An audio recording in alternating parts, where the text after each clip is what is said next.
પરમાત્મા ભગવાન મહાવીરે શાસ્ત્રની અંદરમાં બે પ્રકારના સ્વરૂપ બતાવ્યા છે. એક સ્વરૂપનું નામ છે કર્મ સ્વરૂપ, બીજાનું નામ છે ધર્મ સ્વરૂપ.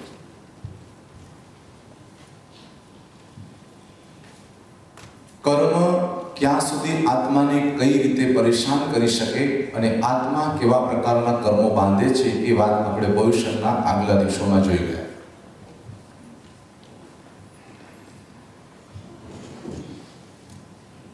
કર્મ જીવને રોગી બનાવે છે, કર્મ ભોગી બનાવે છે. કર્મ ક્યારેક સુવિધાઓ આપે છે, ક્યારેક વિધવામાં નાખે છે, ક્યારેક દુઃખ આપે છે, ક્યારેક સુખ આપે છે, ક્યારેક સારા સારા માણસોનો મુલાકાત કરાવી દે છે અને ક્યારેક ખરાબ માણસોના બનારે પણ એ પાડી દે છે. ક્યારેક ચડતીના દિવસો દેખાય, ક્યારેક પડતીના દિવસો દેખાય, ક્યારેક ધાર્યું થાય એવું લાગે, ક્યારેક ધાર્યું ન થાય એવું લાગે, ક્યારેક જીવવા જેવું લાગે, ક્યારેક મરવા જેવું પણ લાગે. આ બધું કરાવે કોણ? ધાર્યું અણધાર્યું બની જાય, અણધાર્યું ધાર્યું બની જાય એવું જૈન દર્શનને કર્મ સ્વરૂપ બતાવ્યું છે. કર્મ સ્વરૂપની અંદરમાં 8 પ્રકાર બતાવ્યા છે પરમાત્માએ: જ્ઞાનાવરણીય, દ્રષ્ટાવણીય, વેદનીય, મોહનીય, આયુષ્ય, નામ, ગોત્રને અંતરાય. આ 8 કર્મની માયાજાળમાં આત્મ ફસાયેલો છે. આ 8 કર્મની અંદરમાં મોહ રાજાએ બરાબર એનું સામ્રાજ્ય જમાવી દીધું છે. તમે ધર્મ કરો તો એમાં પણ તમને ક્યાંક લપેટી દે, ક્યાંક તમે જ્ઞાનનો અભ્યાસ કરો તો એમાં પણ તમને લપટાવી દે, ક્યાંક તપસ્યા કરો એની અંદરમાં ક્યાંક ફસાવી દે. તમને એમ થાય કે સંસારના જગતની અંદરમાં તો મોહ થાય, ધર્મના ક્ષેત્રે મોહ થઈ શકે? તો કે હા, થઈ શકે. તપસ્યા કર્યા પછી કોક તમને એમ પૂછવા આવે કે સાતામાં છો અને અંદરમાં એમ ગલગલિયા થોડા થાય છે, મારા જેવું કોઈ તપસ્વી નહીં. તમે ભક્તિ કરતા હો ને ભક્તિની અંદરમાં તમારા કંઠના કોક અવાજના વખાણ કરે કે આ તમારો કંઠ એટલે આખા લંડનમાં જોયો મળે. ભક્તિ પરમાત્માને અહંકારના વિનાશ માટે કરવાની હતી, પણ એ ભક્તિ એક અહંકારનું કારણ બની ગઈ, કર્તાનું કારણ બની ગઈ. અને એ કર્તા ભાવની અંદરમાં ફસાયેલો જીવ ધર્મ ખૂબ કરે જાય, પણ કર્તા ભાવનો જે અહંકાર છે એવો ને એવો ઉભા રહેવાથી પુણ્યનો બંધ કરે છે, પણ કર્મની નિજરા કરતો નથી, મોક્ષના પંથે આગળ વધતો નથી.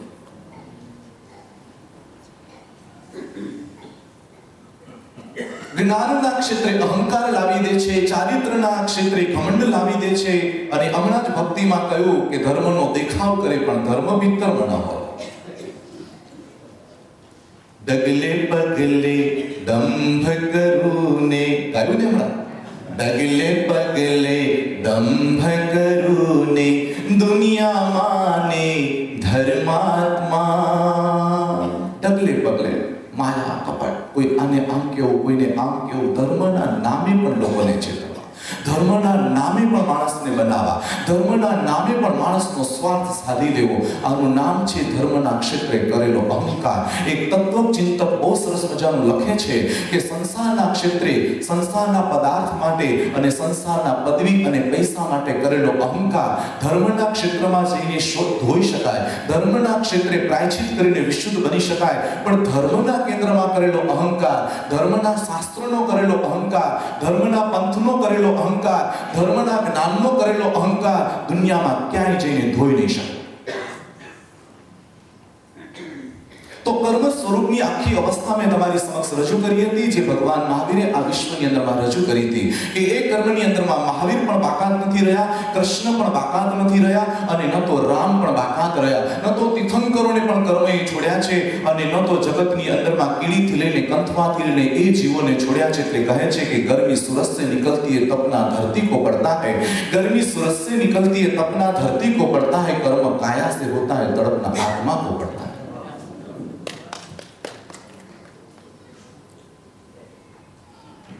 બોલો, તાલી નથી પાડી શકતી.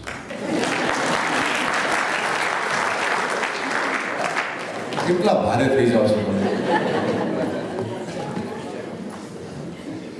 મારા માટે તાળી નથી પડાવતો, પાછો તમે ભૂલ નહીં કરો. કારણ કે હું પણ ભક્તિના બહુ બધા ઇન્ડિયામાં મોટા મોટા સ્ટેજ પ્રોગ્રામ કાર્યક્રમ કરું છું. એમાં કહેતો હોઉં છું ઘણી વખત કે એક વખત પરમાત્મા નામની, ગુરુના નામની, ધર્મના નામની, જૈન શાસ્ત્રના નામની તાળી પાડવાથી એટલો સરસ મજાનો લાભ થાય. તમને ખબર છે કે આપણા ભાગ્ય રેખા આડાવડા હોય ને, નસીબની રેખા આડાવડી હોય તો આમ કરીને આમ પાડીએ,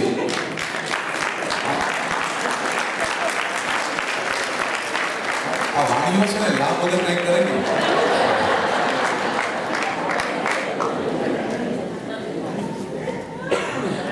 દીકરીની 3 મીટિંગ થઈ ગઈ હતી. ચોથી મીટિંગનો ફાઇનલનો સાંજે જવાબ આપવાનો હતો કે હા યા ના, અમારે તમારા દીકરા જોડે કરવું કે ન કરવું. અને માં રાહ જોઈ રહી હતી કે હમણાં આવશે ફોન, હમણાં આવશે આ ફોન, હમણાં આવશે. છેલ્લી ઘરે કીધું કે હવે અમને પસંદ નથી. કેટલું દુઃખ થાય. ધંધાની બધી જ મીટિંગો થઈ ગયા પછી ખાલી નીચે સાઇન કરવાનો કાલનો વારો હતો કે બીજા દિવસે આપણે સાઇન કરશું અને હવે આપણો ધંધાનો સોદો ફાઇનલ થાય છે, આપણી જમીનનો સોદો ફાઇનલ થાય છે, આપણી જગ્યાનો સોદો ફાઇનલ થાય છે. આવું નક્કી થવાનું ખાલી કાલે સવારના પોરમાં 10 વાગે સાઇન જ કરવાની હતી અને રાતના 12 વાગે અચાનક મેસેજ આવ્યો કે તમારી જગ્યામાં અમને રસ નથી. આવું કેટલું જીવનની અંદરમાં કર્મ કરે છે. બધું જ ગોઠવી દઈએ છીએ, બધું જ ગોઠવી દઈએ છીએ, પણ કર્મ રાજા કહે છે મહેનત તારે કરવાની, ફળ આપવું કે ન આપવું એ મારા હાથની વાત છે. ચાલવાનું તારે, મંજિલ સુધી પહોંચાડવું કે ન પહોંચાડવું એ મારા હાથની વાત છે. મહેનત તારે કરવાનું, ફળ આપવું કે ન આપવું મારા હાથની વાત છે. બીજ તારે રોપવાનું, પણ બીજમાંથી વૃક્ષ બનાવવું, અંકુર બનાવવું ને ફળ સુધી કે ફૂલ સુધી પહોંચાડવું કે ન પહોંચાડવું એ મારા હાથની વાત છે. આવું કંઈ પણ તમારા લાઈફમાં થતું હોય તો ભગવાનની તાળી એટલા માટે પાડવાનું કે છેલ્લી ઘડીએ મીટિંગમાં જે ના આવે ને તો શું થાય? શું થાય? છેલ્લે ના ન આવે, અમને ઇન્ટરેસ્ટ છે. એટલે હું એમ કહું છું કે ભગવાનના નામની તાળી પાડવાથી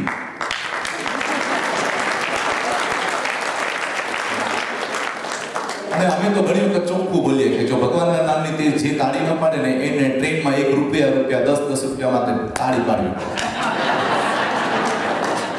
એટલે એવી તાળીઓ પાડવી એના કરતા.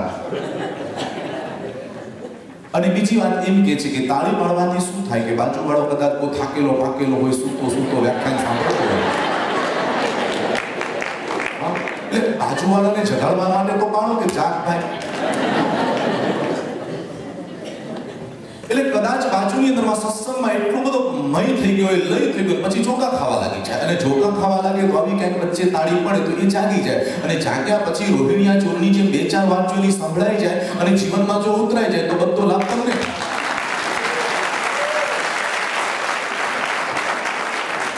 હવે તાળીમાં કંઈક દમ આવ્યો.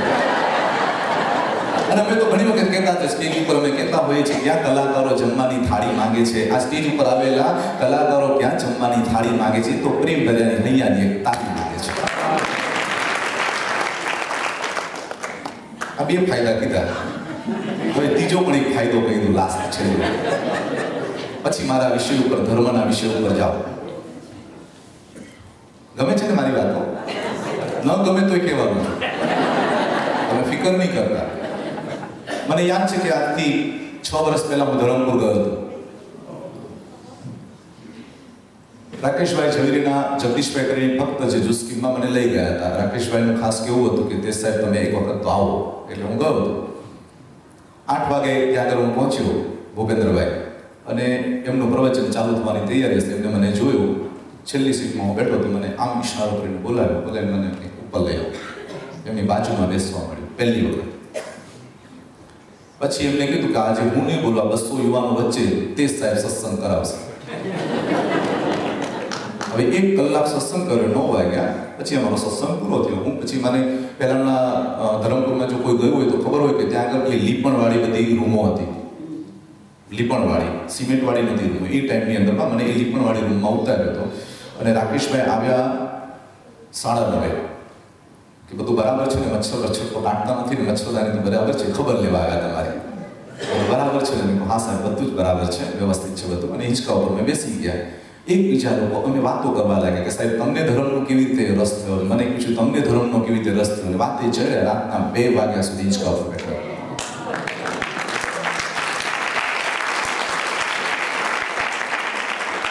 એક વાત કહું, 2 વેપારીઓ ભેગા થાય ને તો ધંધાનું ડિસ્કશન કરે. 2 વેપારી ભેગા થાય ને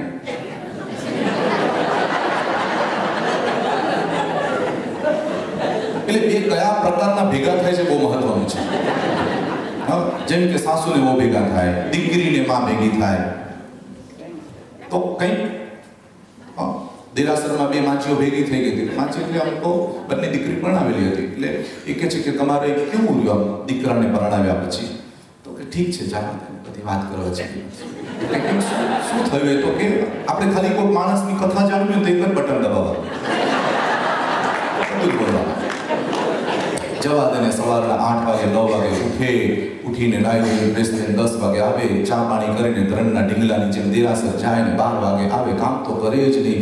આવીને જમીને પછી એ લાંબી તાણે 4 વાગે ઉઠીને પછી એકદમ સરસ તૈયાર મજાની થાય ને ગાડી લઈને શોપિંગ કરી આવે ને 4, 5, 6 વાગે આવે ને પાછી જમી લે, ટીવીના થોડા કાર્યક્રમો જોઈ લે, પતિ આવે એટલે થોડું સ્વાગત કરીને જમાડી લે, સાંજે સુઈ જાય, પાછી સવારે એને જમવા દે ને મારે તો શું કેવું. આ બંને જણા પાછા ભેગા થયા 3 વર્ષ પછી ત્યાં જ. પછી એને પૂછ્યું, પાછો એ સવાલ પૂછ્યો, તમારી દીકરીના લગ્ન થઈ ગયા, હવે કેવું છે? અરે સ્વર્ગ જેવું છે, મારી દીકરીને તો સ્વર્ગ જેવું મળ્યું છે. તો કે શું વાત કરો છો? 8 વાગે ઉઠે, 10 વાગે તૈયાર થઈ નિરાશા છે, 12 વાગે આવે, ખાઈ પીને. જે વ્યક્તિ એક વ્યક્તિ માટે જે બોલે છે એ જ વ્યક્તિ પોતાની દીકરી માટે એ જ બોલે છે. એકને નર્ક જેવું લાગે, એકનું સ્વર્ગ જેવું લાગે છે. જીવન આ જ છે. રાગ અને દ્વેષ જ્યાં આગળ નાશ પામે ત્યાં જ ધર્મ છે. આંગળી પકડીને આખો મને આશ્રમ બતાવ્યો, અને આશ્રમ બતાવ્યા પછી રાકેશભાઈ ઝવેરી મને બહુ સરસ મજાની વાત કરી કે આ આશ્રમ મારો નથી.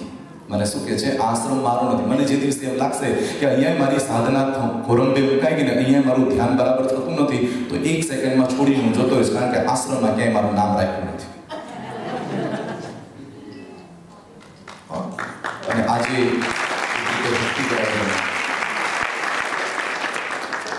શ્રીમદ રાજચંદ્ર પણ કહ્યું છે, બહુ પુણ્ય કર્યા પુંજથી સુખદેવમાં નવનો મળ્યો, તોય અરે ભવચક્રનો આંટો એકેય ન ટળ્યો. મેં કૃપાળુદેવ ઉપર લગભગ 8 વર્ષ સુધી સત્સંગ કરાવ્યા છે. કૃપાળુદેવના એક વિષયો પર, આત્મસિદ્ધિ ઉપર પણ કરાવ્યા છે. બહુ પુણ્ય કર્યા પુંજીના સ્તવન ઉપર લગભગ 4 મહિના સુધી સત્સંગ કરાવ્યા છે. ભાઈ, અમારે તો બધું સત્સંગનું કામ છે, એટલે અમારે તો બધેથી જ્યાં મળે ત્યાં કૃપાળુદેવ કીધું છે કે રાગ દ્વેષ નાશ પામે એવી જે વાતો હોય એ લઈ લેવી. જે વાતો હોય એ લઈ લેવી. અને બહુ સરસ મજાની એકદમ શોર્ટ વાત કરી છે. પરથી ખસ, સ્વમાં બસ, આટલું બસ, આટલું બસ, પછી કાંઈ કરવાનું નથી, આટલું જ કરવાનું છે. પણ નથી થતું. એનું કારણ શું છે? પરમાં બહુ મજા આવે છે, બોલવામાં બહુ આનંદ આવે છે, મૌનમાં જરાય આનંદ નથી આવતો. કોઈની જોડે વાત કરવામાં બહુ આનંદ આવે છે, પરંતુ સત્સંગ કરવામાં થોડો, બસ કે 1 કલાકનો સત્સંગ, વાત કરવાનો કોઈ ટાઈમ નક્કી નહીં. તો કર્મના સ્વરૂપને આપણે સમજી લીધા પછી હવે આપણે ધર્મના સ્વરૂપમાં જઈએ છીએ. કોઈ કહે છે કર્મ બહુ ખરાબ છે. હું તો એમ કહું છું કર્મ ખરાબ જ નથી. કર્મનું કામ તો એ એનું કર્તવ્ય બજાવે છે. એને જે ડ્યુટી આપી છે એ ડ્યુટી ઉપર એ ઊભો છે. કારણ કે વોચમેનને રાખ્યો હોય તો પૂછો તો ખરું ભાઈ અંદર જાવ છે કોનું કામ છે? એટલે એની ડ્યુટી છે. એમ કર્મ પણ એની ડ્યુટી બજાવે છે. તમે બાંધ્યા છે તો ઉદયમાં તો આવવાના જ છે, અને ઉદયમાં આવે તો સુખ રૂપે કે દુઃખ રૂપે તમારી સમક્ષ એનું સ્વરૂપ તો ઊભું કરશે. એટલે કર્મ તો એમ કે છે હું શું કરું? તમે મને બાંધ્યા છે એટલે હું તમારી સામે આવું છું, અને તમે જેવી રીતે બાંધ્યા છે એ પ્રકારે તમને હું સુખ અને દુઃખનું ફળ આપું છું. એમાં હું શું કરી શકું? હું કાંઈ ન કરી શકું. કર્મ જળ છે. મહાવીર કહે છે કર્મ જળ છે, અને કર્મ કરનાર જે છે એ ચૈતન્ય છે. અને ચૈતન્ય અને કર્મની વચ્ચેની જે ધારા છે, બંનેનું મિલન કરવા વાળું હોય એ કોણ છે? તો કે મોહન્ય કર્મ છે. મોહના કારણે કર્મો ખેંચાઈને આવે છે, અને કષાયના કારણે આત્માની અંદરમાં એ કર્મો ચીપકી જાય છે. હવે ચીપકી ગયેલા કર્મને દૂર કરવા માટેની જે પ્રક્રિયા છે, કપડાની અંદરમાં ડાઘ પડી ગયા પછી ધોવાની જે પ્રક્રિયા છે, એનું નામ છે ધર્મ. ધર્મનો અર્થ બીજો કાંઈ વિશેષ લાંબો ન કરીએ તો એટલું કરી શકીએ કે સ્વયંના સ્વભાવનો પરિચય કરવો, આત્માનું સતત સ્વાધ્યાય ચિંતન મનન કરવું, એના નિજ ગુણને સતત વાગોળવો, અંતરની ચેતનાની અંદરમાં યાત્રા કરવી, ભીતરની દુનિયાની અંદરમાં એક નજર નાખવી કે આ જગત શું છે ને હું શું છે, જગત જગત દેખાઈ રહ્યું છે તે શું છે અને એને દેખનારો કોણ છે? આ જગત જેવું છે તેવું મને જે દેખાય છે એ શું છે અને એનો પ્રેક્ષક તરીકે અંતરનો જે બેઠેલો અંતરનો આત્મા શું છે? દેહ અને આત્માના ભેદ રેખાની અંદરમાં જ્યાં ઊભા રહેવાનું તટસ્થપણું જે શીખવાડે એનું નામ છે સમ્યક દર્શન. સતત ઊભા રહેવાની તમારામાં સક્ષમતા આવે એનું નામ છે સમ્યક ચારિત્ર. સમજાય છે તમને મારી વાત? ધીમે ધીમે સમજાશે. તો ધર્મનું કામ છે સચ્ચાઈની વાતને બરાબર સમજાવી. ધર્મનું કામ છે સચ્ચાઈ ઉપર તમને પહોંચાડવો. ધર્મ ક્રિયારૂપ પણ થાય છે, ધર્મ ભાવનારૂપ પણ થાય છે. એટલે દ્રવ્ય ધર્મ પણ બતાવ્યો અને ભાવ ધર્મ પણ બતાવ્યો. અને બીજી બાજુ પરમાત્મા ભગવાન મહાવીરે સમોસરણની અંદરમાં આકાર ધર્મ પણ બતાવ્યો અને અણગાર ધર્મ બતાવ્યો. આકાર ધર્મ એટલે સંસાર અવસ્થામાં રહીને 12 વ્રતોને ગ્રહણ કરવા તે આકાર ધર્મ છે. અને અણગાર ધર્મ એટલે બધો જ પરિત્યાગ કરીને સાધુ બને છે. 5 મહાવ્રતનો સ્વીકાર કરો, 5 નીતિને 3 ગુપ્તિનું યથાર્થ પાલન કરો. અને પરમાત્માએ જે કંઈક નિયમો 24 કલાક જીવવાના બતાવ્યા છે તે પ્રમાણે જીવવું, તેનું નામ છે અણગાર. અને સંસાર અવસ્થામાંથી રહીને પણ થોડીક વ્રત નિયમના ધર્મમાં આવું એને આગાર ધર્મ બતાવ્યો. મહાવીરે ધર્મનું સ્વરૂપ બતાવ્યું છે. કર્મ તો અંધારું છે, ધર્મ ઉજાસ છે. ઘરમાં ગમે તેટલું અંધારું હોય પણ એક સ્વિચ કરો એટલે બધું અંધારું ગાયબ થઈ જાય. કર્મ ગમે તેવા હોય પણ ધર્મના પ્રવેશ દ્વારમાં તમે એકદમ એન્ટ્રી મારો અને ધર્મ તમારામાં પ્રગટ થાય એટલે અંધારું સહજ રીતે ચાલી જાય.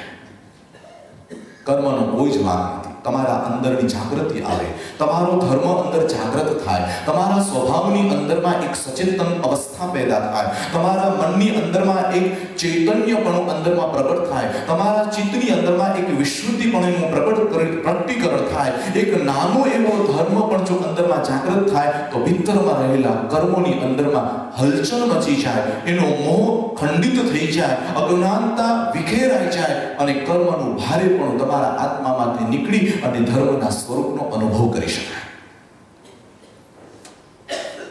પર્યુષણ પર્વના 7મા દિવસે આપણે ધર્મનું વિવેચન કરવું છે અને એની વાત 10 વૈકાલિક સૂત્રથી આપણે શરૂ કરીશું. 10 વૈકાલિક સૂત્રની અંદરમાં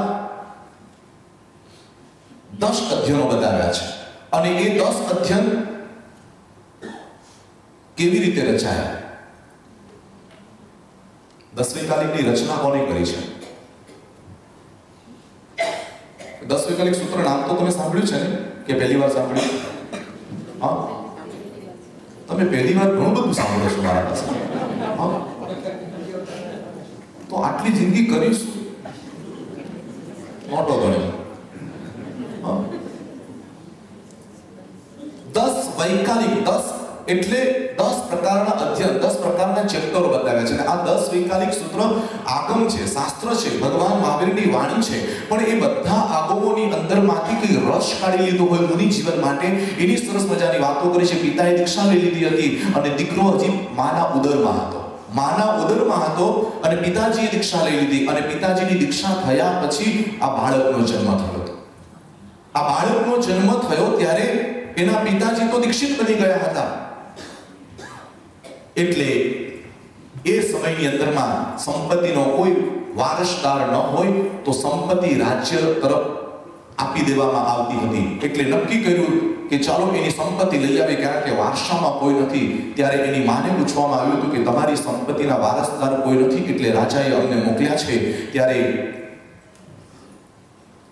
માતા કહે છે મનકનો અર્થ છે આનો વારસદાર છે, મારા ઉદરમાં છે. મનકનો અર્થ થાય છે વારસદાર. એનો વારસદાર અંદર છે. અમને એમના પિતા સ્વયંભવ સુરી, સ્વયંભવ આચાર્ય, જેને 10 વૈકાલિકની રચના કરી છે, સ્વયંભવ આચાર્ય દીક્ષિત બનીને નીકળી ગયા છે. પછી એનો જન્મ થયો એટલે નામ મનક પાડ્યું. બાળકો બધા આંગણામાં રમતા હતા. બધાએ પૂછ્યું કે તારા પિતા ક્યાં છે? તારા પિતા તો છે નહીં, આમ તેમ. અને બાળકને ખબર પડી કે મારા પિતા નથી, એટલે માતા પાસે જાય છે અને કહે છે કે મમ્મી મારા પપ્પા ક્યાં છે? મારે જોવા છે મારા પપ્પાને. કે બેટા તું નહીં જોઈ શકે, બહુ લાંબે લાંબે દૂર વિચરણ કરે છે અને એની પાસે તારે જવું હોય તો બેટા બહુ દૂર દૂર છે, કેવી રીતે જઈ શકે? ના, મારે જવું છે. જીદ પકડી અને બાળકને ત્યાં લઈ જવામાં આવે છે. ખબર પડે છે કે આટલા બધા સંતો બેઠા છે, એમાં મારા પિતા કોણ છે ઓળખવા છે. અને બધા શિષ્યોને આ સ્વયંભૂ આચાર્ય કહી દીધું હતું કે એ મારો સંતાન છે, એ કોઈને ખબર ન પડવી જોઈએ કે હું એનો પિતા છું. એટલા માટે તમે શાંતિ રાખજો. પૂછે તો પણ જવાબ નહીં આપતા કે હું એનો પિતા છું. આચાર્ય પાસે મને પરાઠી વાળીને બેસે છે. બહુ જ નાની અવસ્થા છે, નાની વય છે. અને પિતા એમ કહે છે, કોને શોધવા આવ્યો છો?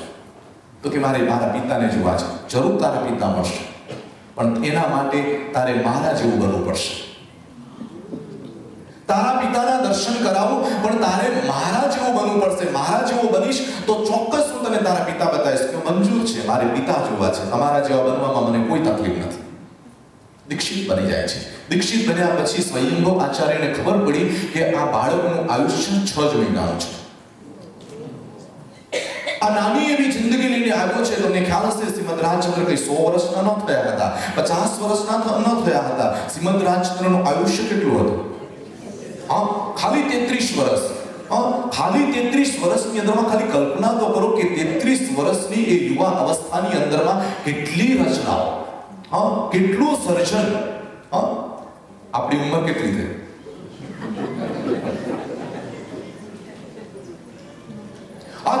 નાની વર્ષની નાની અવસ્થામાં એમનું મૃત્યુ છે એવું સમજીને એમને નક્કી કર્યું કે આટલો બધો શાસ્ત્ર, આટલો બધો ધર્મ, આટલા બધા આગમો એને કેવી રીતે આટલી નાની ઉંમરમાં એને સમજાવી શકશું, કે નાના આયુષ્યમાં કેટલું કરાવી શકશું. એટલે સ્વયંભૂ આચાર્યે નક્કી કર્યું કે બધા જ શાસ્ત્રોની અંદરમાંથી, બધી જ વાણીમાંથી એક રસ કાઢી લો. હજારો પુષ્પોમાંથી જેમ અત્તર નિચોવી લેવાય, બધા જ કહેવાતા પુષ્પો ઉપરથી જેમ મધ બિંદુ બનાવી શકાય, એમ સ્વયંભૂ આચાર્ય પોતાના પુત્ર મુનિવરનું હિત કરવા માટે બધામાંથી સાર કાઢીને 10 અધ્યયનો બનાવ્યા. અને એ 10 અધ્યયનું નામ આપ્યું 10 વૈકાલિકજી સૂત્ર. હવે તો યાદ રહેશે ને કે નહીં? એટલે મેં તમને આ બધી વાર્તા કીધી. 10 વૈકાલિક સૂત્રની અંદરમાં પહેલું અધ્યયન બતાવ્યું અને પહેલા અધ્યયનની અંદરમાં 5 જ શ્લોકો મૂક્યા છે. પહેલા અધ્યયનમાં 5 જ શ્લોક અને એમાંનો પહેલા શ્લોકનું વિવેચન આજે આપણે કરવું છે. ધમ્મો મંગલ મુક્તિઠમ અહિંસા સંજમતો દેવા વિત્તમ નમંસંતિ જસ્સ ધમ્મે સયામ. આનો અર્થ છે ધર્મ એ મંગલ છે, ઉત્કૃષ્ટ છે. કયો ધર્મ? અહિંસા, સંયમ અને તપરૂપ જે ધર્મ છે તે મંગલ છે. દેવા વિત્તમ નમંસંતિ, દેવો નમસ્કાર કરે છે. જસ્સ ધમ્મે સયામણ, જેનું મન ધર્મમાં લાગેલું છે. હે મુનિ, જો તમારું મન ધર્મમાં લાગી જાય તો દેવો તમને નમસ્કાર કરે. કાં તો ધર્મને મનની અંદરમાં લગાડી દો અને કાં તો મનને ધર્મમાં લગાડી દો. કાં તો ધર્મના સ્વરૂપનું મનની અંદરમાં સામ્રાજ્ય થાય, કાં તો મનની અંદરમાં ધર્મનું સ્થાપન થાય. આ બેમાંથી કોઈ પણ ઘટના બને તો દેવલોકના દેવો તેને નમસ્કાર કરવા આવે છે. અને કયો ધર્મ? અહિંસા જેમાં હોય, સંયમ જેમાં હોય, તપસ્યા જેમાં હોય, એને સાચો ધર્મ કહેવામાં આવ્યો છે.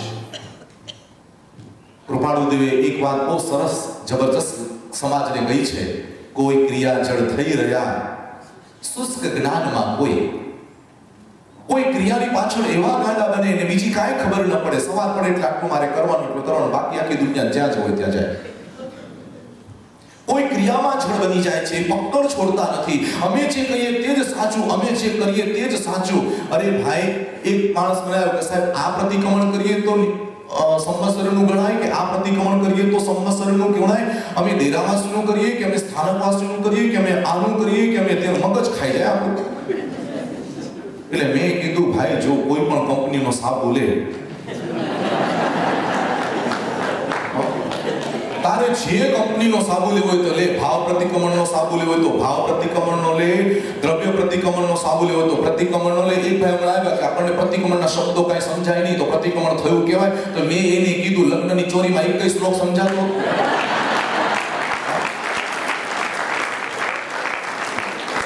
લગ્ન થયા ગણાય ભૂપેન્દ્રભાઈ, બોલો નિમેશભાઈ બરાબર વાત ને? એક શ્લોકની ખબર પડી હતી તમને કઈ?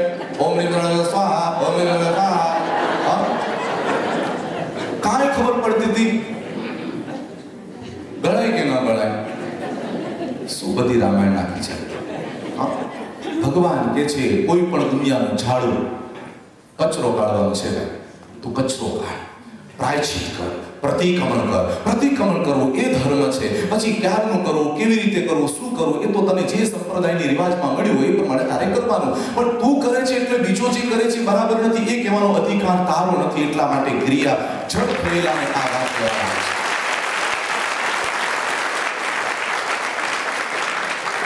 ધર્મ જડ નથી, ધર્મ ચૈતન્ય છે, ધર્મ જ્ઞાનવંતો છે, ધર્મ જાગૃત અવસ્થાનો છે. તમને જ્યાં પાપ લાગે ત્યારે ભગવાને કહ્યું પ્રતિક્રમણ કરી લે. આપણને ભૂખ લાગે ત્યારે જમી લેવું, એને ભોજન કહેવાય. જ્યારે પણ ભૂખ લાગે ત્યારે જમી લેવાય. કોઈ કહેતું નથી કે ભાઈ સવારે જમવું સાંજે જ જમવું. ના, ભૂખ લાગે ત્યારે જમી લેવું એટલે ભોજન કહેવાય. ભાવ આવે ત્યારે બોલી લેવું એટલે ભક્તિ કહેવાય. અંતરની અંદરમાં જ્યારે ઈચ્છા થાય ત્યારે ચાલી લેવું એટલે યાત્રા કહેવાય. જ્યારે વાંચી લેવું એને નામ સ્વાધ્યાય કહેવાય. જ્યારે કહેવાતા પચકાણ લેવાય એને ઉપવાસ કહેવાય. હું તો કહું છું જલ્દી કર, મનુષ્યનો હાથમાંથી ચાલ્યો જશે.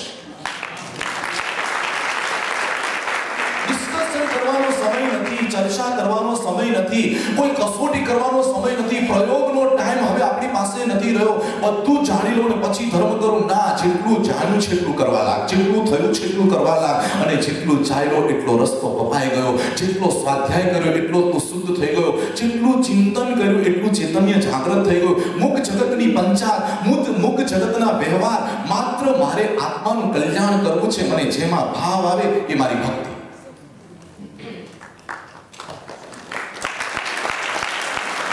શબ્દની સાથે કોઈ રમત રમતા નહીં. શબ્દમાં સચ્ચાઈ હોતી નથી, શબ્દમાં ધર્મ હોતો નથી, શબ્દ ક્યારેય સાચા હોતા નથી. શબ્દની અંદરમાં ઈશારો હોય છે ને એ ઈશારાને સમજે એને શિષ્ય કહેવાય, અને ઈશારો જે સમજાવે એને ગુરુ કહેવાય.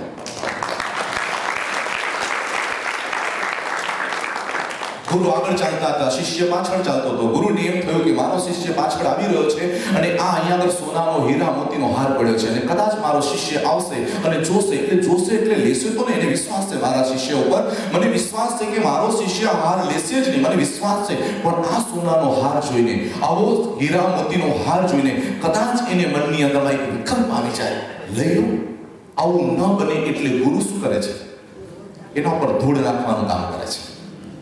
ધૂળ નાખે છે કે શિષ્ય આવે એટલે પેલા ધૂળ નાખી દો કે જેથી ઉપરથી ચાલ્યો જાય એટલે વિકલ્પ ન આવે. ગુરુ છે ને વિકલ્પથી દૂર કરાવે, નિર્વિકલ્પની યાત્રા કરાવે. અને ગુરુ ગોવિંદની દિશા તરફ લગાય. ગુરુ ક્યારે પોતાના અનુયાયી બનાવતો નથી. ગુરુ તો પરમાત્માને સોંપી દે છે કે આ ઘડેલું માટલું હવે હું તને આપું છું.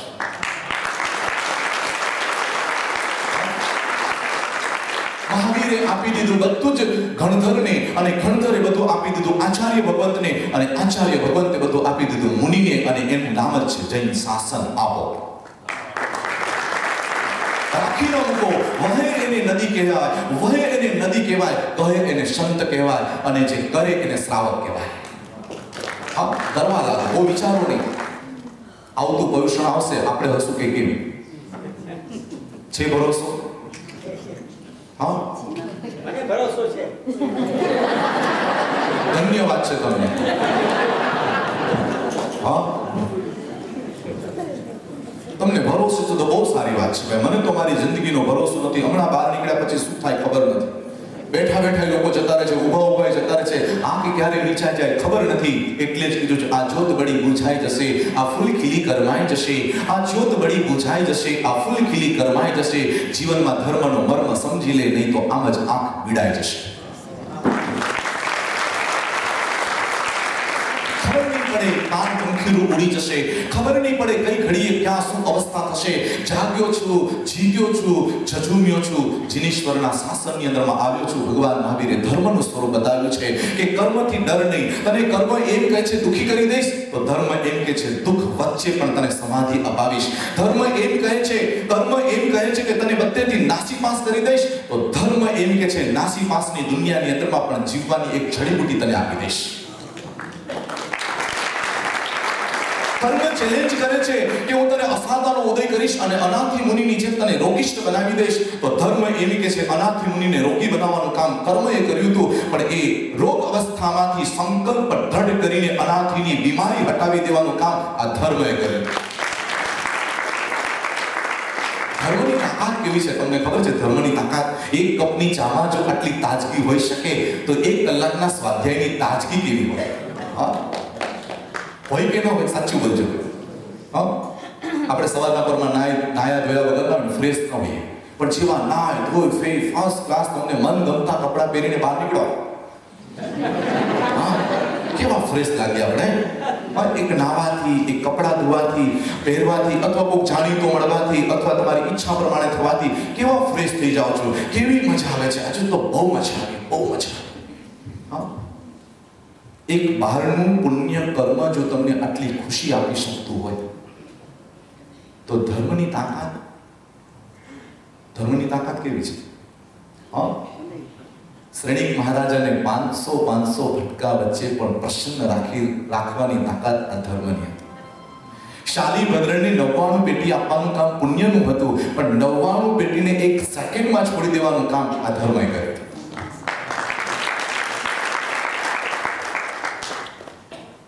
એક બેન સવારના પરમાં મળ્યા, મેં કીધું કેમ માંદા જેવા લાગો છો?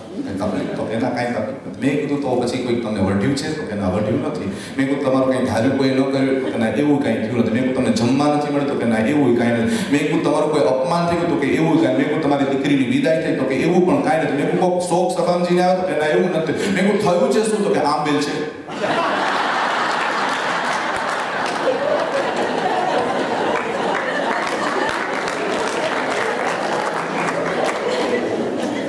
હોટલમાં જવાની અંદરમાં બાહોશ થઈને જાય અને સવારના પોરમાં આંબેલ, ગઈકાલ તો પાછું હાંડવા ઢોકળા ઢોસા કેટલું નાખ્યું હતું અને સવારના પોરમાં આંબેલ લાગી આવે.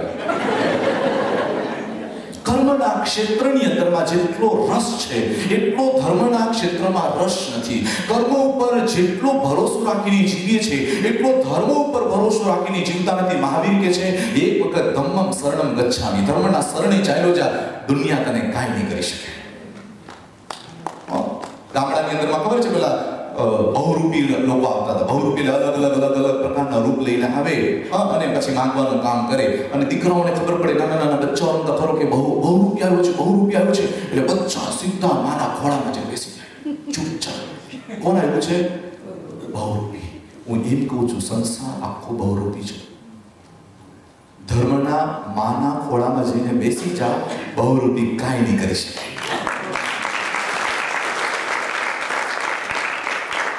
આટલી બધી તાકાત ધર્મની છે મારા વાલા. ધર્મની જો આ તાકાત હોઈ શકે માણસના વ્યવહારનું પરિવર્તન કરવાની, તો ધર્મની તાકાત છે માણસના સ્વભાવનું પરિવર્તન કરવાની. સ્વભાવને બદલાવી નાખે, એકદમ ટોટલી ચેન્જ.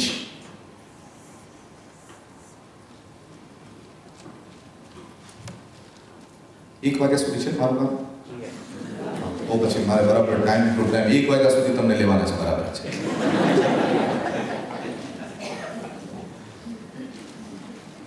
તો ધર્મ તમે કરો છો ક્રિયાથી, અને એ ધર્મ થાય છે જ્ઞાનથી, અને જ્ઞાન અને ક્રિયાનો બંનેનો સમન્વય થાય ત્યારે તમારા આત્માની અંદરમાં પ્રવેશ થઈ શકે. એકલી ક્રિયાઓ તમને ઉદ્ધાર નહીં કરે, એકલું જ્ઞાન પણ તમને ઉદ્ધાર નહીં કરે. એકલી આત્માની વાત કરીએ અને પછી ગરમ ચા દેખાય મન ત્યાં જાય, તો કે છે કે આત્મા હજી ખાલી આત્માની વાતો કરે છે, પણ હજી એનામાં સંયમ નથી આવ્યો.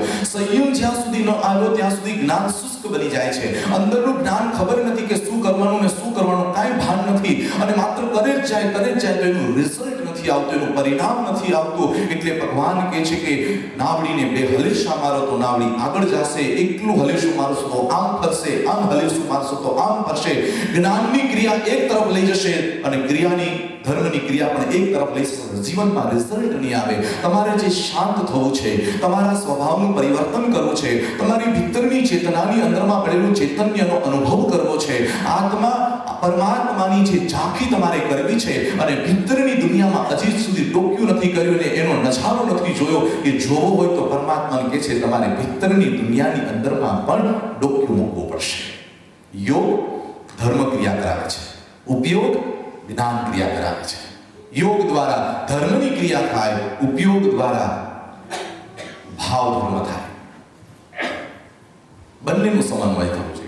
મહાવીર કહે છે એકલું નહીં ચાલે, કારણ કે ભગવાન મહાવીરને પણ જો જન્મથી કેટલા જ્ઞાન હતા? કેટલા જ્ઞાન હતા જન્મથી? 3 જ્ઞાન હતા. મતિ જ્ઞાન, શ્રુત જ્ઞાન અને અવધિ જ્ઞાન. બરાબર છે? આ 3 જ્ઞાન હતા.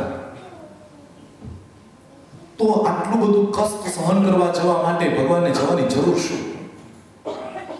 તમને કોઈ કહી દે કે તમને હવે તીર્થંકર બનવાના છો, તો સાચું બોલજો, ઘરની બહાર નીકળો.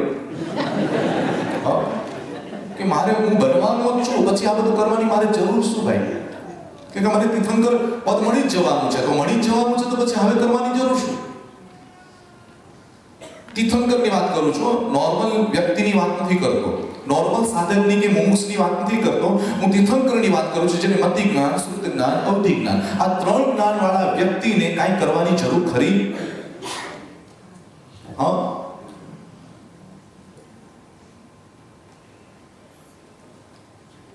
જમવાની બધી વાનગીઓ તમે બોલે રાખો કે ભાઈ બધી વાનગીના નામ બોલે રાખો, પેટ ભરાય? શું કરવું પડે? શું કરવું પડે? કહો. જમવું પડે. વાહ, એટલી તમને ખબર પડી.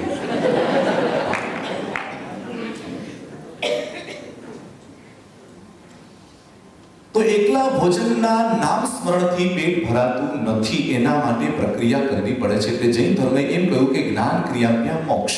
જ્ઞાન અને ક્રિયા બંનેનો સમન્વય થાય ત્યારે તારો આત્મા મુક્ત થઈ શકશે. એ વગર મુક્ત થઈ શકશે નહીં. હથોડીએ તાળા ઉપર એટલા બધા ઘા માર્યા, તાળું તૂટ્યું નહીં. અને થોડીક વાર પછી પેલી ચાવી આવી અને ચાવી આવીને અંદર ગઈને આમ ફરી તાળું ખુલી ગયું. પેલી હથોડી કે ચાલી એ આટલો મજબૂત હું છું અને મારાથી તાળું તૂટ્યું નહીં, અને આટલી નાની ટચુકડી તું તે તાળાને ખોલી નાખ્યો. તો કે હા, ઉપરથી મારે તો કાંઈ ન થાય, ભીતરમાંથી આમ વાળે ને તો કાંઈ થાય.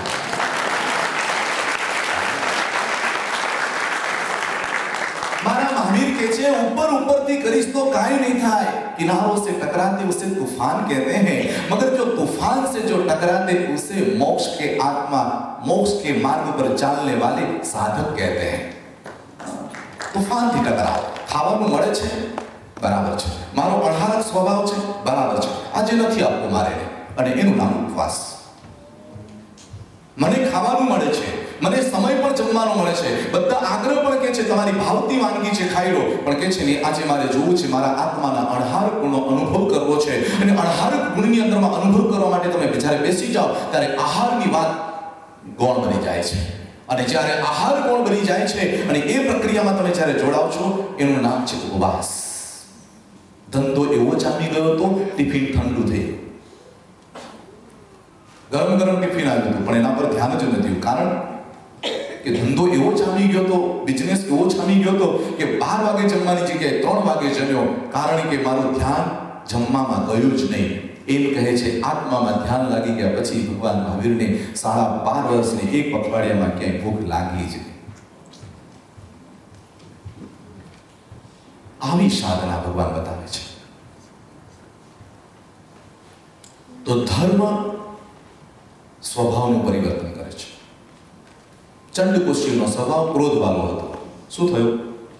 ક્ષમાવાળો થયો ને. કેટલું કીધું તું? સંબુજ્જ કિમ ન બુજ્જ.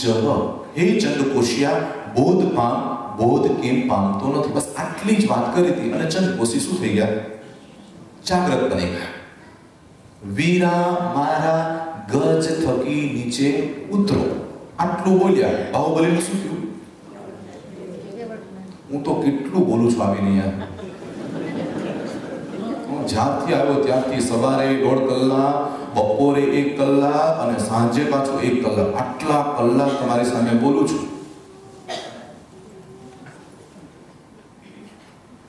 આશા છે, આશા છે કંઈક તો પરિવર્તન. અને ન થાય તો મને કઈ ફિકર નથી. તમારામાં પરિવર્તન ન થાય તો મને કોઈ ફિકર નથી. મને તો એટલું છે કે અહીંયા જ્યાં સુધી બેઠા છો ત્યાં સુધી બહારના જીવો અને તમારા ઘરના મેમ્બરો તો શાંતિ પામે છે.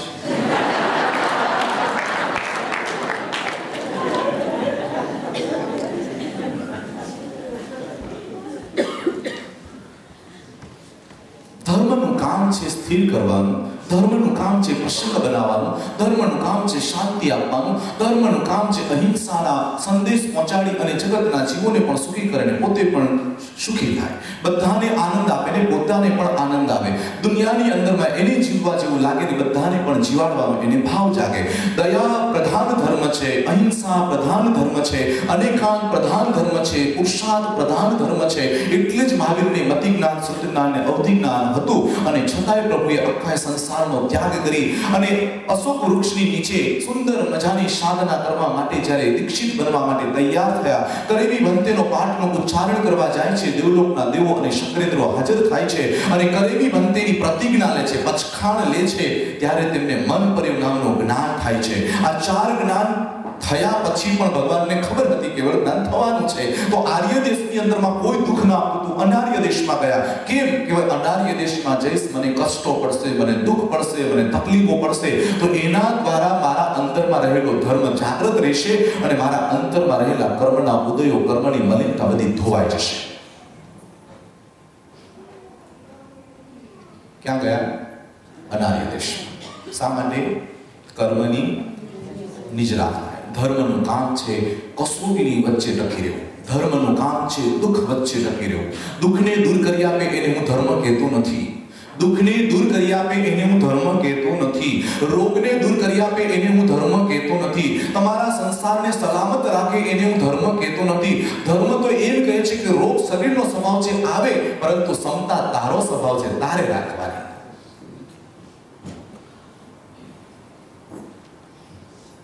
એક ખેડૂતનો ગધેડો કૂવામાં પડી ગયો. ક્યાં પડી ગયો? બિચારો ચરતો ચરતો કૂવામાં પડી ગયો. ખેડૂત બહુ ટેન્શનમાં આવી ગયો કે હવે બિચારાને કાઢવા માટે બહુ મહેનત કરી. 2 કલાક, 5 કલાક, 10 કલાક નીકળ્યો જ નહીં. જ્યારે ગધેડો નીકળ્યો નહીં, સંધ્યા કાળ થવાનો સમય આવ્યો એટલે બધાને ખેડૂતોને ભેગા કર્યા કે જુઓ મારો ગધેડો બહાર આવતો નથી, શું કરવું? એટલે તો બધા માણસો સમજો સાણસ અને શુભ્ન હતા એને કહ્યું કે ભાઈ હવે એક કામ કરો, હવે એમ કરો આપણે બધા માટી નાખીને સમાધિ આપી દો, કારણ કે હવે નીકળી શકે એમ છે. બહુ મહેનત કરી અને બિચારો અંદર ને અંદર રીબાય. એના કરતા શું કરું? હા, હું સમાધિ કહું છું, મારી નાખવાની ક્યાં વાત કરું છું? એને સમાધિ આપી દો. એટલે બધાએ માટી લાવીને એના ઉપર નાખવા લાગ્યા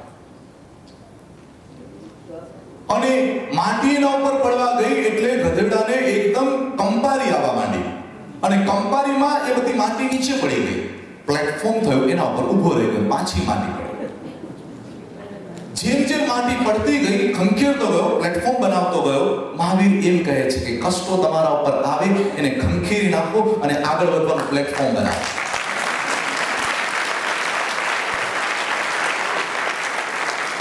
કોઈ તમને કડવા શબ્દોની અંદરમાં ખંખેરી નાખે, પ્લેટફોર્મ બનાવી દેવાનું, કહેવાનું કે ચલો આને સમતાથી સહન કરીશ, તમારી કર્મની નિજરા થશે, થોડો આગળ વધીશ. તમને કોઈ તકલીફ આપીને તેને દુશ્મન નહીં માનવાનો, ઓ મિત્ર માનવાનો, કારણ કે જો એને મને કષ્ટ આપ્યું જ ન હોત તો અહીંયા આવ્યો જ ન હોત. પુણ્યના ઉદયમાં જેટલો ધર્મ નથી થતો ને એટલો ધર્મ પાપના ઉદયમાં કરવાનું મન થાય છે.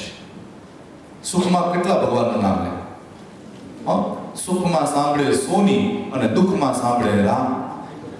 સુખ આવે તો કે ચાલો સોનીના ત્યાં દાગીના લઈ આવે, અને દુઃખ આવે તો કે સાહેબ હવે કંઈક આશીર્વાદ આપો. બહુ તકલીફ છે, બહુ જ દુઃખ છે.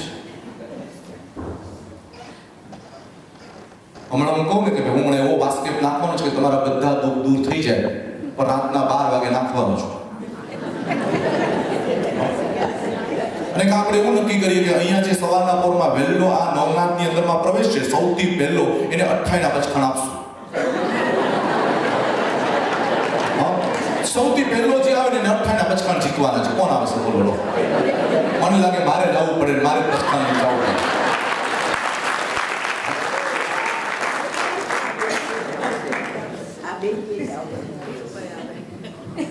હું તમારી વાત કરું છું, તમે એના ઉપર શું કરો આંગળી છે?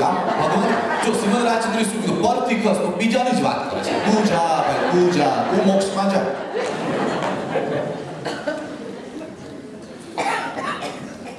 પણ નક્કી કરીએ કે સવારના પોરમાં જે વહેલો આવશે ને 1 કિલો સોનું આપવાનું છે. હા, શું થાય? અહીંથી ડાયરેક્ટ નહીં. હા હા, મારો શિષ્ય પાછળ આવી રહ્યો છે અને કદાચ એને આ સોના ચાંદી હીરા લેવાનું કદાચ એને મન થશે. લેસ છે ને, એને વિશ્વાસ છે. ભૂલી ગયા તમારી વાત? હા, તમારી યાદ શક્તિ સારી છે.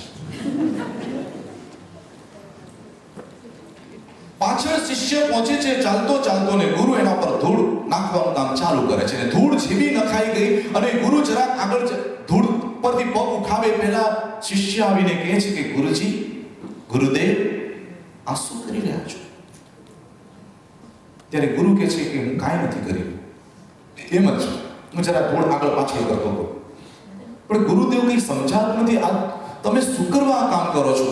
શું કરવા ધૂળ તમે નાખો છો? તમે કાંઈક તો કરી તો કે ના બસ કાંઈ નહીં, ચાલ આપણે આગળ જઈએ. પણ ગુરુદેવ, આ ધૂળ પર ધૂળ નાખવાનું કામ શા માટે કરો છો?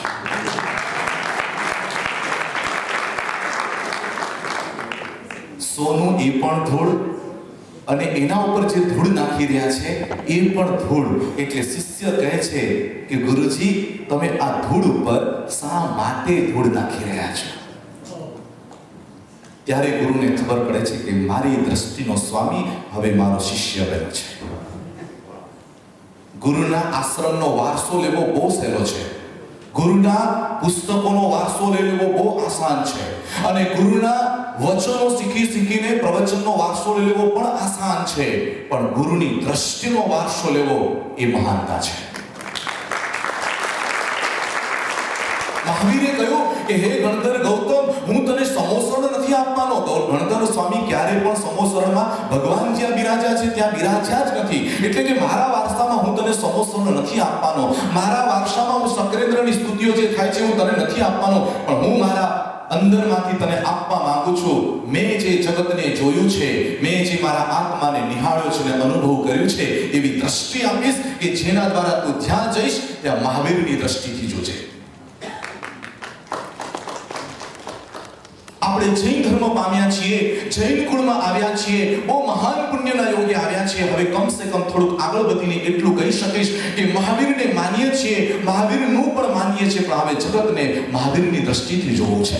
જગતની અંદરમાં જે પણ ઘટનાઓ બને છે, જે દુઃખ આવે, જે સુખ આવે, એ બધું મહાવીરની દ્રષ્ટિએ જોવું છે કે કર્મ મને દુઃખ આપવાનું કામ કરે છે અને ધર્મ દુઃખની વચ્ચે પણ પાપ નથી કરવા અને દુઃખની વચ્ચે પણ દુઃખી નથી થવું અને બધી જ વસ્તુને બધા પ્રસંગમાં આનંદ અને મંગલ સાથે પ્રસન્નતા ભેર જેવું છે.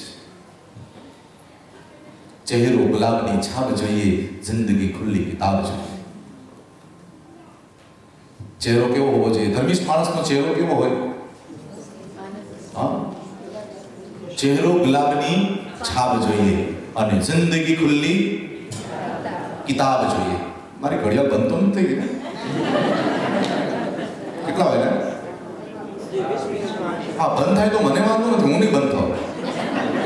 20 મિનિટ છે ને, જે હાથ કરજો આમ. કે ભાવ આવી ગયા પછી છે ને સમયનું ખ્યાલ નથી રહેતો, એટલા માટે નથી જોઈતું. ઘડિયાળ છે આ છે ને, ભૂપેન્દ્રભાઈ આમ કરશે.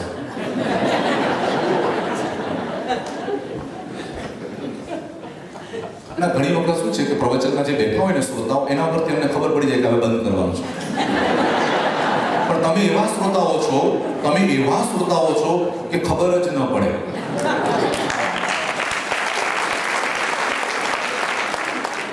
સાચે તમારા જેવા શ્રોતાઓ મને બહુ ઓછા મળ્યા છે, ખૂબ જ ઓછા મળ્યા છે. નવનાથની અંદરમાં મેં તમને ખુલ્લો ચેક આપ્યો છે ને, ગમે ત્યારે બોલાવશો તો આવી જઈશ. અને તમે કહો કે ન જાઓ તો હું તો રહી જઈશ.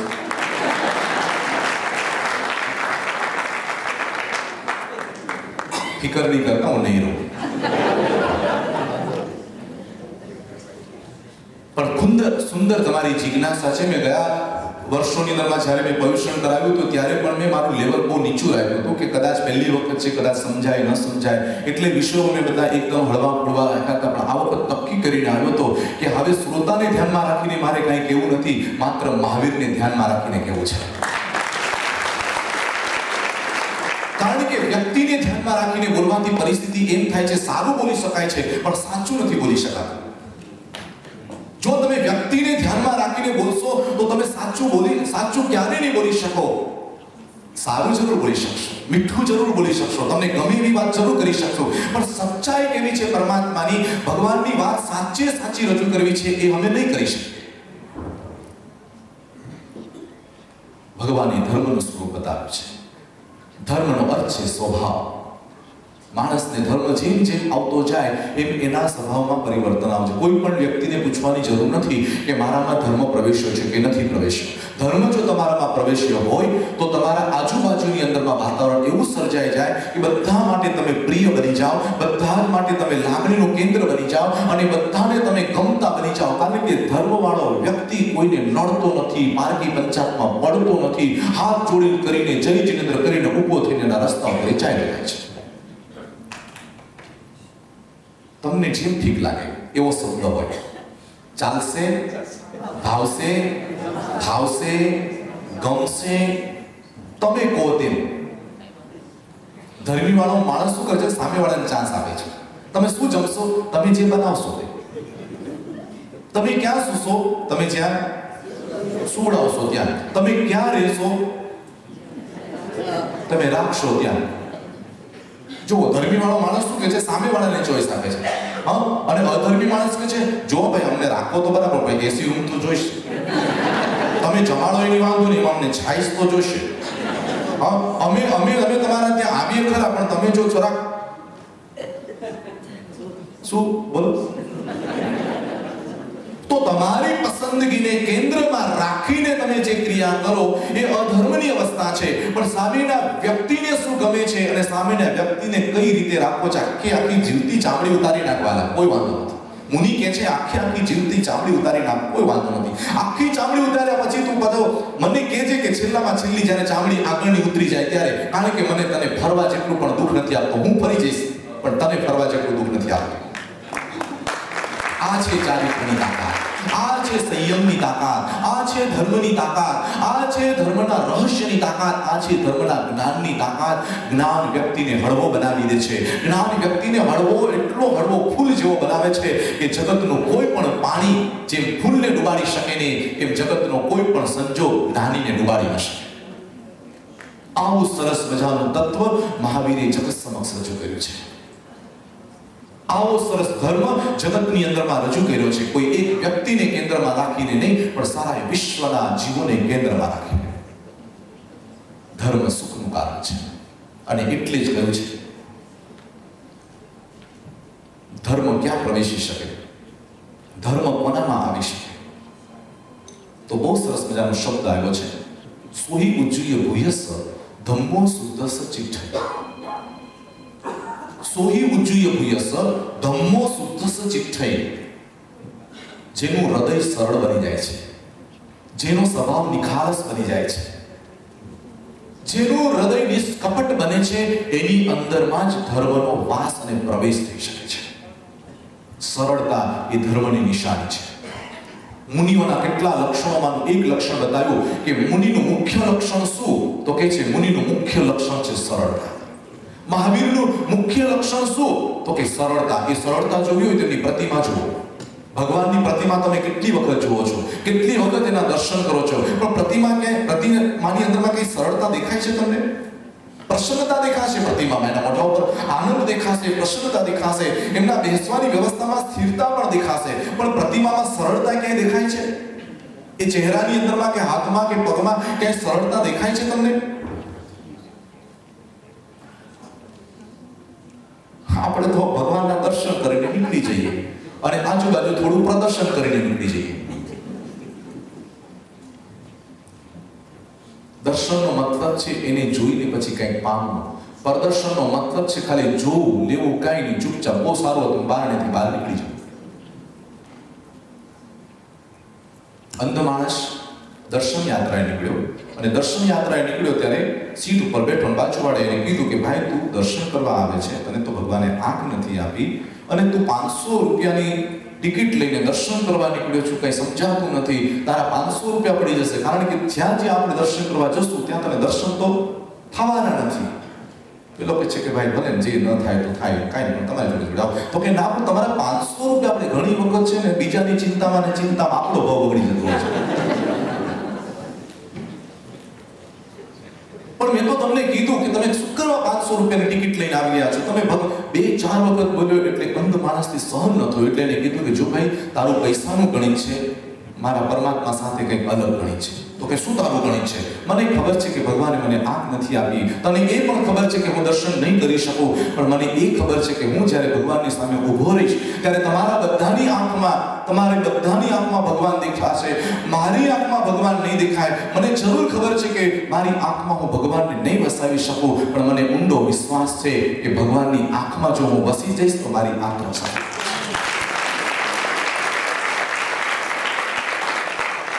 ભગવાનના દર્શન મારી આંખમાં નહીં થાય, પણ ભગવાન આટલા બધા ઉપર નજર નાખશે, એમાં ભગવાનની આંખમાં જો હું આવી ગયો ને તો મારો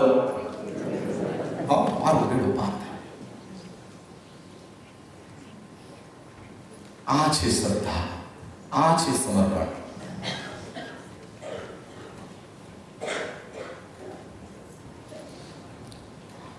પ્રભુ, તમે મને જે ધર્મ આપ્યો છે, તમે જે મને સિદ્ધાંતો સમજાવ્યા છે, નથી પાલન કરી શકતો એનો અફસોસ છે, પણ મને પૂરેપૂરો વિશ્વાસ તો હોવો જોઈએ ને કે તે જે મને કહ્યું છે એ બરાબર જ કહ્યું છે, તે મને જે સમજાવ્યું છે બરાબર જ સમજાવ્યું છે.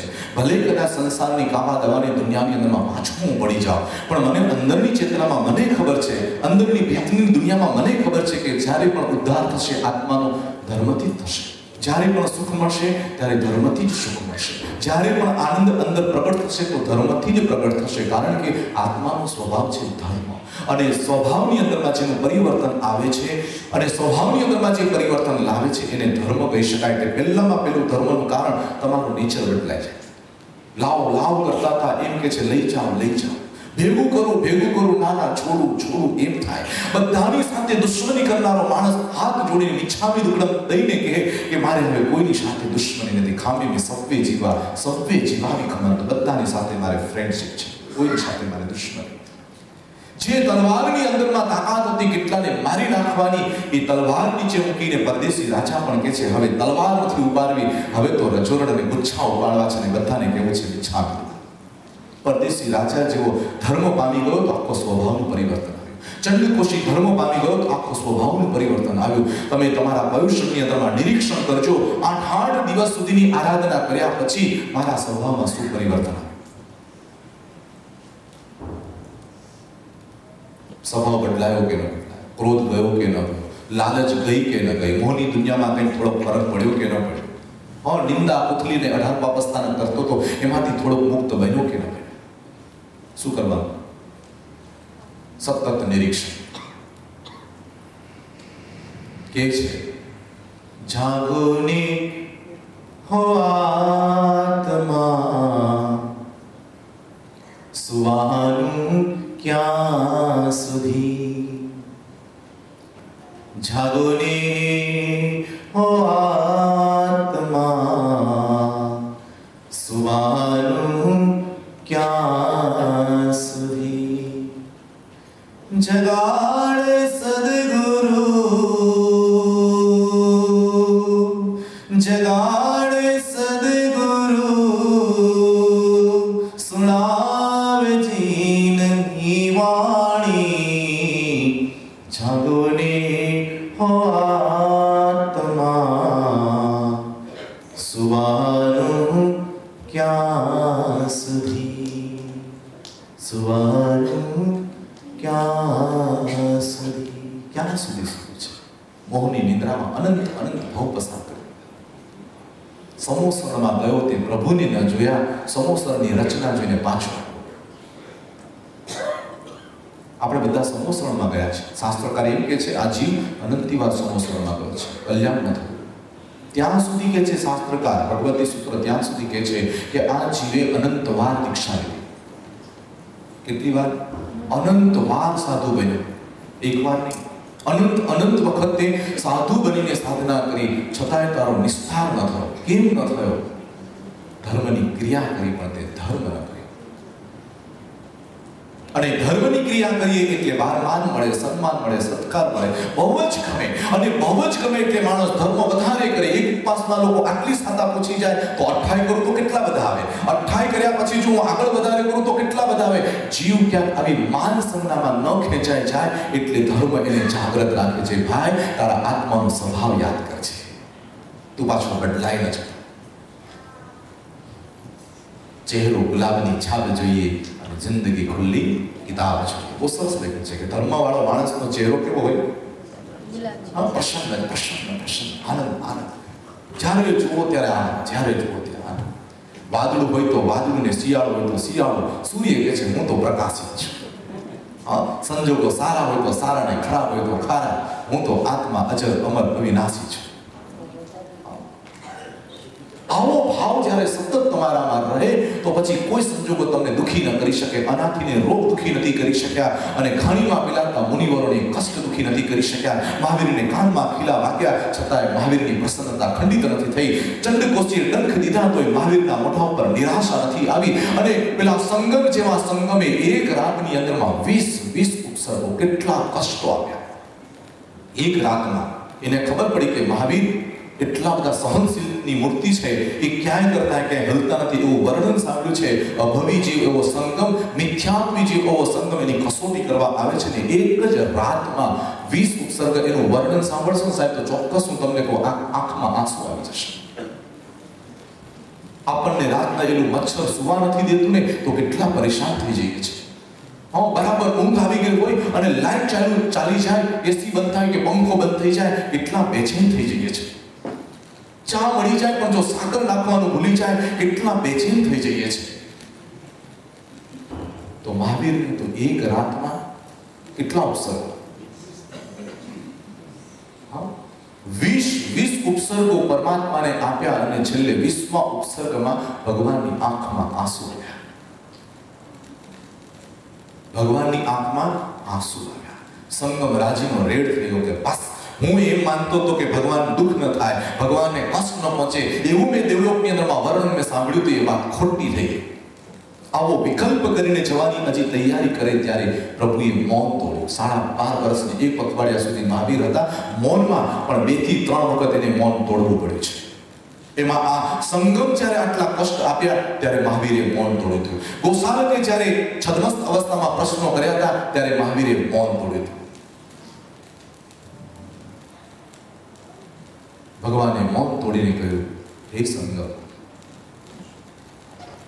શું કહ્યું? હે સંગમ, તને એમ લાગે છે કે મારી આંખમાં જે આંસુ આવ્યા છે એ દુઃખના છે? મારી આંખની અંદરમાં જે આંસુ પડી રહ્યા છે તારા કષ્ટના કારણે પડી રહ્યા છે? તારી ગલતી થઈ રહી છે, તારી ભૂલ છે. પણ મારા શરણે આવેલી ચંદનબાળા તરી જવાની છે. મારા શરણે આવેલો શ્રેણીક મહારાજા સંતાની મૂર્તિ થઈને તીર્થંકર નામ ગોત્ર બાંધીને ઉદ્ધાર કરવાનો છે. મારા શરણે અભિમાની આવી એવો ઇન્દ્રભૂતિ ગૌતમ સ્વામીનું રૂપ ધારણ કરવાનો છે. મારા ચરણે આવીને પાપીઓ પણ પાવન બનવાના છે, કાયરો પણ સુરવીર બનવાના છે, અધર્મી ધર્મી બનવાના છે. અને તું મારા શરણમાં આવીને કોઈ તારા આત્માનો ઉદ્ધાર નથી કરવાનો. એની કરુણાના મારી આંખમાં આંસુ આવ્યા છે.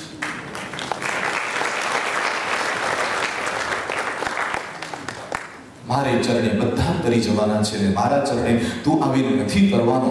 એના કરુણાના આંસુ આવ્યા છે. પ્રભુ કરુણાના સાગર હતા.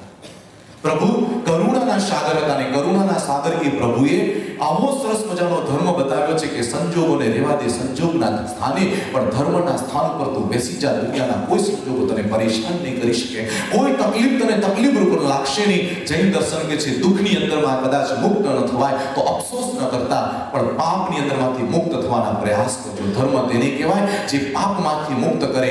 ધર્મ તેને કહેવાય કે અંદરની કાયરતાને ખંખેરીને શૂરવીરતાનો શાદ અંદરમાં આવે. આવા ધર્મને પામ્યા પછી તો કહેવું પડે કે ચહેરો ગુલાબની છાપ જોઈએ અને જિંદગી ખુલ્લી કિતાબ જોઈએ. ભલે ને ખાવામાં ચણાને મમરા જ મળે. શું કે છે? ભલે ને ખાવામાં ચણાને મમરા જ મળે પણ રૂવાબ તો સિંહનો જોઈએ. કારણ કે જેને કર્મની ખબર હોય, જેને ધર્મની ખબર હોય, પછી હવે એને શું ફિકર હોય? ભગવાનના આપણે દર્શન કરીએ છીએ એ વાત મારી બાકી છે કે ભગવાનની સરળતા ક્યાં છે એની પ્રતિમામાં દેખાય છે તો કે હા, જોજો બધા ભગવાનના દર્શન કરો. એમાં બધાની પાસે કંઈક બોડીના ગોટલા દેખાશે, કોઈના હાથમાં હથિયાર દેખાશે, કોઈને ઢાલ દેખાશે, કોકની ઉપર સવાર થઈને કોક જાતો હશે. આવા કેટલાક સ્વરૂપ તમે દેવ દેવીઓના ને બધા ભગવાનના જોયા હશે, પણ મારા ભગવાનને ક્યાંય હથિયાર લેવાની જરૂર ન પડી. મારા ભગવાનને ક્યાંય ઢાલ રાખવાની જરૂર ન પડી. ભગવાન કે છે તાવ કાયમ ઠાણેનમ મોણેનમ જાણનો અપાણું બોસી જામી અને પછી તારે જે કરવું એ કર. હું મારા આત્મામાં જે થશે એ બધું શરીરનું થશે, મારું કાંઈ નહીં થાય. આ કૌશલની મુદ્રાની અંદરમાં બેસી ગયા પછી એટલું યાદ રાખજો, દુનિયાની ફિકર છોડી દેવાની. કારણ કે કૌશલ મુદ્રા જ એવી છે કે દુનિયાના કોઈ સંજોગો તમને હેરાન પરેશાન કરી શકે નહીં. અને મારા ભગવાનની સરળતા દેખાય છે. બધા હાથ જુઓ તમે, એક સરખા હશે. અહીંયા પોટલું જ દેખાય, કારણ કે એને શરીરના બળની જરૂર પડી જ નથી. માત્ર આત્મબળ ઉપર જેને જિંદગી ગુજારી છે. શરીરના બળની જરૂર ન પડી, સંબંધના બળની જરૂર ન પડી. અસંગ બળથી એવી જબરજસ્ત 12.5 વર્ષની સાધના કરી. એટલી સરળ મૂર્તિ હતી મહાવીર. એને કોઈ પણ પૂછે તો કે બહુ તપસ્વી છો તમે, કોઈ જ્ઞાની છો, તો મહાવીર એમ કહેતા આયુ ભિક્ષુ, અહમ ભિક્ષુ, હું ભિક્ષુક છું. ભિક્ષાથી મારું જીવન જાય છે, એના સિવાય મારું કોઈ કામ નથી. હું કોઈ મહાન નથી, કોઈ રાજાનો દીકરો નથી. હું ભિક્ષુ છું, હું ભિક્ષુક છું, સાધુ છું. કોઈ મારી જાય, કોઈ એને દુઃખ આપી જાય, કોઈ કષ્ટ આપી જાય. મહાવીર બહુ સરળ. મહાવીર એમ કહેતા હતા તમારા પ્રમાણે મારે નથી જીવવું, મને મારા પ્રમાણે જીવવું છે. હું જેમ ઊભો રહી જાઉં, પછી તમારે જે કરવું હોય તે કરી શકો છો. કાનમાં ખીલાય મારી શકો છો, ખીર પણ રાંધી શકો છો. તમારે જે કરવું હોય તે કરો. કારણ કે મને વિશ્વાસ છે મારા કર્મની ધુલાઈ થશે તો કેવળ જ્ઞાન થશે, અને કેવળ જ્ઞાન થશે ત્યારે જ મારું આ જગતમાંથી નિર્માણ થશે. આવી સરસ મજાની સાધના આ મહાવીરે કરી હતી. એક એક્ઝામ્પલ મારું બાકી છે, પૂરું કરીને મારા પ્રવચનને વિરામ આપીશ. બધા ખેડૂતો પેલા ગધેડાને શું કરતા હતા? સમાધિ આપી રહ્યા. સમાધિ કોઈ પણ કોઈ હેરાન કરે તો સમાધિ નહીં આપતા. તો આપણે તો સમાધિ આપવામાં બહુ હોશિયાર.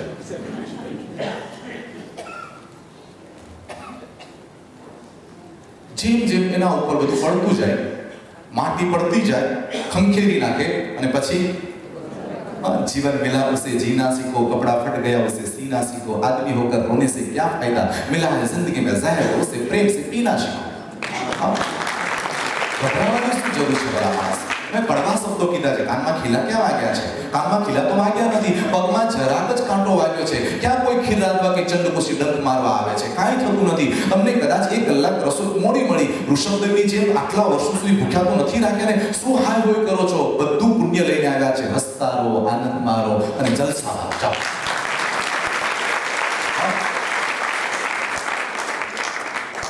અસ્તિત્વ જીવન મારા વાલા.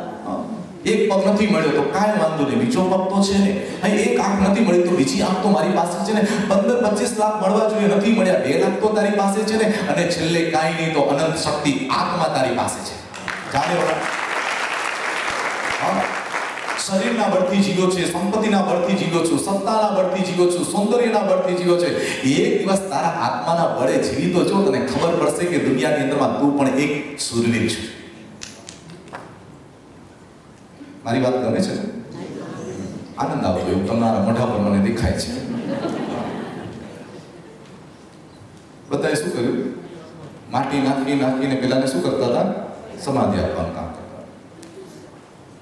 ખંખેરીને પ્લેટફોર્મ બનાવીને આગળ આવે. ખંખેરીને પ્લેટફોર્મ તમને કોઈ પણ કાંઈ પણ કહી જાય, ખંખેરી નાખવાનું. મારી વાત નહીં હો. કારણ કે ખંખેરવાની આદત હોય ને તો અમારું ખંખેરી ના લે, આ તો બોલ્યા કરે, આપણે જેમ ચિંતા કર્યા કરો.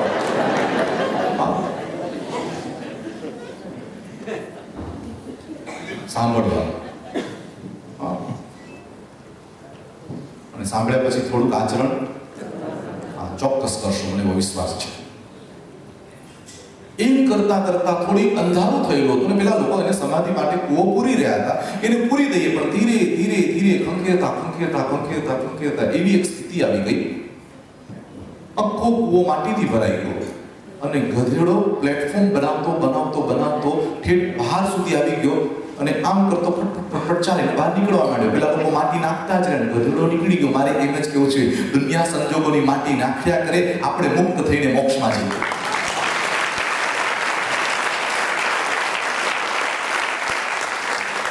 બસ આટલું કામ થશે તો ધર્મ થયો ગણાશે. આ કામ કરવાનું છે કે કાંટા ક્યારેય દૂર નહીં થાય, ગુલાબને તોડી લેવાનો છે. સંજોગો ક્યારેય દૂર નહીં થાય, ધર્મને કરી લેવાનો છે. ઘર પણ આવે એ પહેલા, આંખો ચાલી જાય એ પહેલા, જામિંદિયાના હાવયંતી તાવત ધમ્મમ સમાયરે. 10મી કાલિકી સૂત્રની અંદરમાં આગળ કીધું છે કે જરા જાવન પીડઈ વાહી જાવન વડઈ જામિંદિયાના હાયંતી તાવત ધમ્મમ સમાયરે.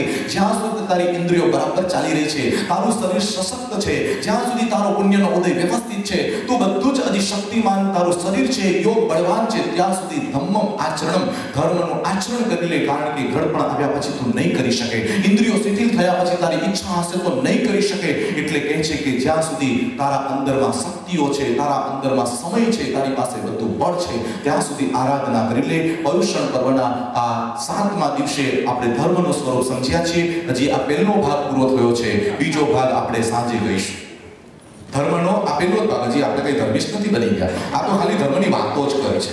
હજી કઈ ધર્મ આપણે કર્યો નથી, પણ ધર્મ હજી આગળ કેવો છે, ધર્મને હજી આપણે કેવી રીતે અપ્લાય કરવો લાઈફની અંદરમાં, કે ધર્મ ખાલી સાંભળીએ છીએ તો સમજી જ પણ શકાય ને સમજ્યા પછી આચરણ કેટલું ઈઝી થઈ શકે, એવી વાત તમને મારે સાંજના ભાવનાના પહેલા 1 કલાકના પ્રવચનની અંદર મારે તમને કહેવાનું છે. અને તમે બધા, મને એમ લાગે છે આજે રજાનો દિવસ છે એટલે પાછા સાંજે આવશો ને? આવશો કે નહીં આવો? હા, મને ખબર છે તમે આવવાના છો. હા, એટલે બીજો વિભાગ, જેમ કર્મનો પહેલો વિભાગ સવારે કીધું તો બીજો વિભાગ સાંજે કીધો તો, એમ આજે કર્મનો પહેલો વિભાગ તમારી સામે ધર્મનો પહેલો વિભાગ રજૂ કર્યો. હવે ધર્મની હજી પણ આગળની ઊંડી અવસ્થાઓ કેવી છે અને ધર્મ માણસમાં આવી જાય પછી એનામાં કેવા પરિવર્તનો આવતા હોય છે, એ બધી જ વાત સાંજના સમયે કરીશું. મારા બોલવાના ઉપયોગમાં કદાચ હું ચૂકતો થઈ ગયો હોય, તમારા કર્ણસ્પટ પર મારા કદાચ કઠોર શબ્દ પહોંચી ગયા હોય તો મિચ્છામિ દુક્કડમ. જય જય.